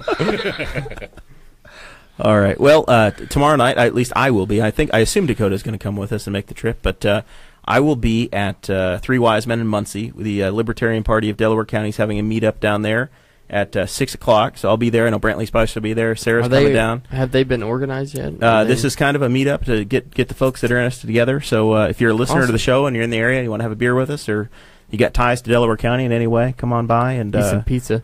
Have some pizza or salad or chicken wings or whatever at Three Wise Jeremiah Men. won't be eating pizza. And I'll be having club soda and vodka and probably another freaking salad, which is Ooh, okay. You know what? I'm gonna get. I already know what I'm gonna get up there. The Golden Zoe. There we go. Might have to bring a growler of that back home. That's a good stuff. deal. And the oh man, they have a raspberry, some sort of berry beer Oh up there. yeah, like that is. I have Yeah. a growler of that downstairs in the Do you? refrigerator. Well, I can't have it, but I'll smell it. There you go. All right. We appreciate the support of everybody that does the show. Really appreciate Kevin coming by, and of course Clay's commitment to us. Yep. Please like and subscribe. Like the YouTube channel, we need 100 subscribers. Yeah, that's that's a the big deal. that's the big push right now is to get to 100, so we can be youtube.com/Boss Hog of Liberty. You know where we're at right now? Off the top of your we're head. at 54. 54, I yeah. just checked We're before doing we all right. started. So we're getting there. We appreciate the you I'll know. sign up tomorrow. There we go. That'll work. That's the biggest thing with YouTube, because whenever somebody that, I mean, it doesn't make you have an account to watch videos, right? So whenever somebody that's like, okay, yeah, I'll go subscribe to them, then like say one of our parents, they're like, okay, yeah, I need to do that. So then they click the subscribe button. You must log into an account to subscribe. Right. And I think that since Google has kind of taken over with YouTube, Google integrates it all, and it just happens for Yeah. you.